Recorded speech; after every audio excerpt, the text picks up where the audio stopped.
on what your aim is for life. How do you know that the aim you've chosen is the right one? Imagine if after all the effort you exerted, that on the Day of Judgment you find yourself wishing that you had spent all that time and energy pursuing a different aim on earth, and one that would have given you a higher status in the hereafter, which after all will last forever. Wishing that you had chosen the correct path in order to fulfill the aim of being an ideal Muslim. But how do we know that there is a correct path? Allah says in Surah Al-Balad verse 8, "Have we not made for him a pair of eyes and a tongue and a pair of lips, and shown him the two ways?" So Allah has told us that there are two ways. So what is the ideal aim for the believer, and especially for the Muslimah? Because we have two options, the ideal aim and the non-ideal aim. And the ideal Muslimah is someone that we can look up to, someone that we can follow, and someone that is an example for us. Therefore, for this reason alone, it is very important to talk about who is and who is not an ideal Muslimah. Because nowadays, women, we look to so many different sources, and the most common source is media. The media has now become the standard of deciding who is successful and who's not. So, we see the celebs, and by looking at the media, we choose from them. And we see the women who are famous and choose from them. We see the women who are pretty, rich and skinny, and we choose from them. And, we see these categories of women and choose the ideal woman. But the funny thing is, the ideal woman is always subject to change, from nation to nation, from generation to generation, from country to country. Someone from the UK and someone from Bangladesh will have two completely different ideas of who an ideal woman is. Like even in this country, back in the First World War and that, the ideal woman would have been someone who was a housewife, who would uphold the family values, looked after the children, made food ready for when the husband come home. That was the ideal woman. But it's completely opposite to what the ideal woman is now. It's completely opposite. Because we look to the media, the consequence is we have ended up choosing the wrong role model, the wrong person that we're supposed to look up to. The women that we have ended up choosing are those that follow their desires, are those that do as they please. And they are the ones that are far from the ideal path and far from the ideal aim, and therefore they can never be our ideal Muslimah. So today I'm going to be going through the qualities of someone who's not an ideal Muslim woman. And the first point is the way that she dresses. The ideal Muslimah is one who has the ideal identity, and she protects her awrah with a khimar and jilbab. This identity is the core of the Muslimah, and unfortunately we can find it's quite common that many of the Muslims have lost this identity. They don't wear the khimar and jilbab, and if they do, they wear it on and off, or they don't wear it correctly, or they have so many excuses. Oh, I can wear tracksuit bottoms, it's quite loose. Or I can just wear a cardigan, it hides my backside, it's alright. Or if I just cover my arms, it's modest. That they have come up with so many different excuses to not cover. But there are some that do dress Islamically, they do wear the khimar jilbab, but their actions towards men is wrong. Their actions towards men is not modest. They giggle and they flirt and they engage in just random conversation. It's almost as if they've fallen into the trap of what the media dictates to them of who the ideal woman is. So you see them dressing like the models and celebrities that they see on TV. They're all walking around with bright colours and makeup and, portraying their beauty for everybody to see. When they go out, they see that the Muslim woman is dressing up. She is going out with makeup on. And this is the accepted ideal Muslimah. This is what they think is the ideal Muslimah should be. And they see that they're going out looking good with makeup on, westernized clothes, fitting in with society. They think that they can wear what they want, and so long as they're not showing too much skin. They think they can say what they want, so long as they're not swearing.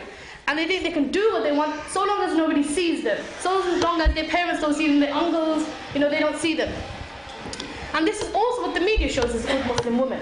The one who freely mixes with society. She's the one who, she doesn't wear khimar jilbab. She fits with society, wears what the latest fashion is, and she doesn't guard her honor. They show you Asian models, in these magazines and say, look, this is the example of a good Muslim woman.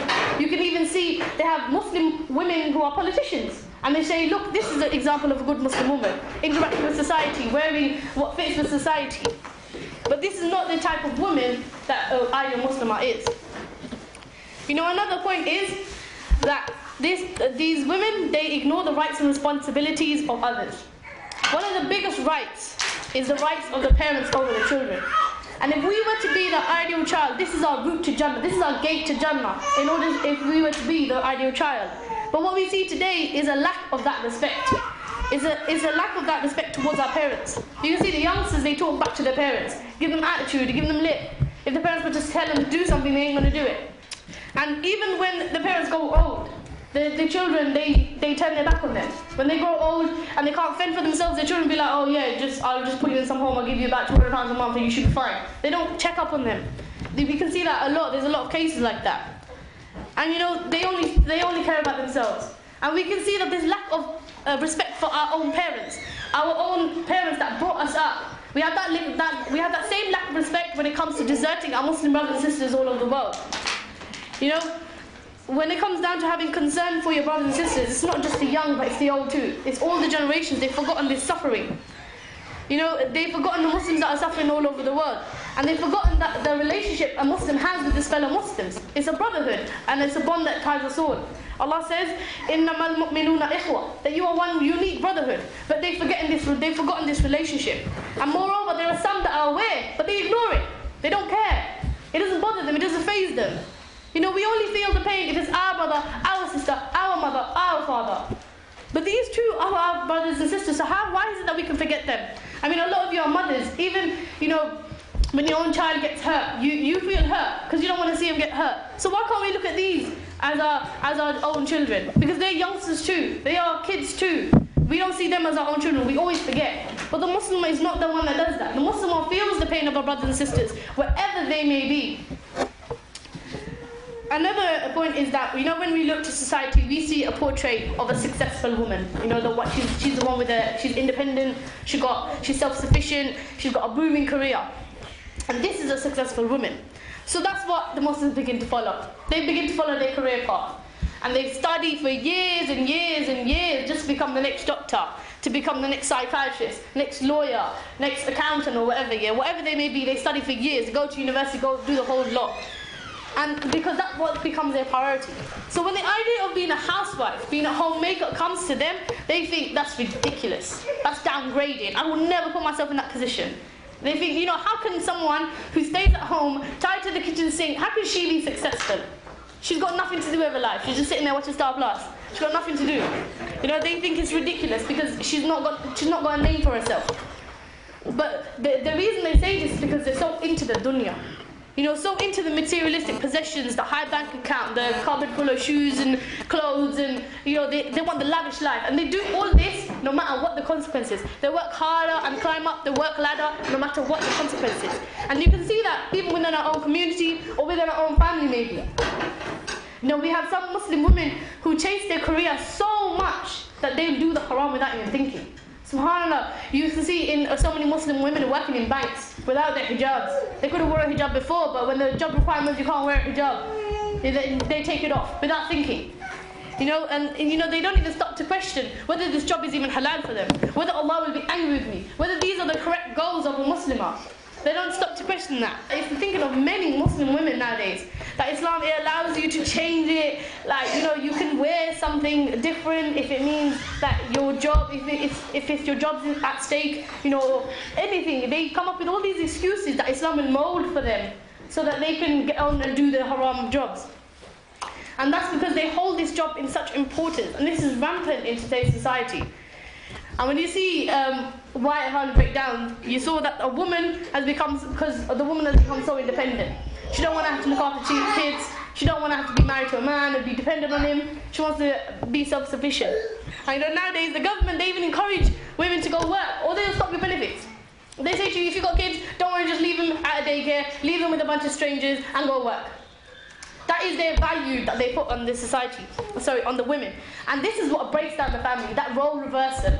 The kids, they end up doing all these drugs, becoming thugs, you know, they do all this drinking alcohol, etc. Because of that weak family structure. Their mum was never there for them. Their mum was always working. They've got that weak family structure, and that's what ruins the families. But Islam, it clearly outlines the roles of man and women. And it clearly outlines that the man is the breadwinner and the woman is the housemaker. But this is not just a lowly job that you should look down upon. She brings up the children Islamically, and this is a job that requires your utmost effort and focus for a much better result than money, for a much better result than all these clothes and shoes. And you know, the final point is that these women, they don't work for Islam. They don't command the good and they don't forbid the evil. And you have to remember, you know, being a woman, we like to chit-chat. we like to sit down with a cup of tea and chit-chat, meet new people. And even in our daily lives, we come across so many people. When you go to school to pick up your kids, we come across with so many people in life, And that is a perfect opportunity for us to command the good and forbid the evil. So many people, so many different opportunities for you to say different things and come and work for Islam. But again, the women, they don't do that. That's not their priority. They work for the dunya. They work for the pleasures.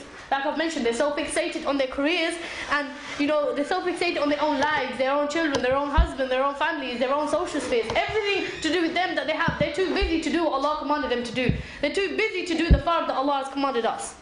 They forget their purpose of life. The reason that we are put on this earth in the first place, which wasn't to have the biggest house, the biggest wardrobe, but it was to please Allah subhanahu wa ta'ala and obey Him in His commands, in every single command. Unfortunately, we think that just praying our salah and fasting in Ramadan is what's going to make us an ideal Muslim, but it's not. Allah's commanded many things upon us, and we fail to fulfill them. And we have to call people to heed to Islam. Whether it's our own children, whether it's our own cousins, whether it's our own family, we have to call people towards Islam and make awareness for the Sharia. We have to work for it wherever we are. So, we know the qualities that we shouldn't have. These are the qualities that we shouldn't have. But I'm going to quickly mention the qualities that an ideal Muslimah does have, and this is what we'll be basing our talks upon. The ideal Muslimah, she is the one who has strong belief in Allah. She is the one who prays her salah and fasts her Ramadan. She is the one who behaves and dresses modestly according to the sunnah of Muhammad sallallahu alaihi wasallam. She makes the jilbab loose and the khimar undazzling. She is the one who obeys her husband and her parents and shows a concern for the Muslims worldwide. And she is the one that works for Islam and commands the good and forbids the evil no matter where she is. And my dear sister, before I finish, I'd just like to say that remember that you are the Muslim woman. There is nothing more beautiful, precious and priceless than a more righteous woman. You are a jewel worth more than pearls, diamonds and golds. You are the hope that the Ummah holds upon. You are the flame that keeps our hearts burning. You are the light that can expel the darkness, and you are the rain that can break the drought. So my dear sisters, all types of jewel can be stolen, lost or broken except from you. For who can replace the most righteous, chaste and most honourable Muslim woman?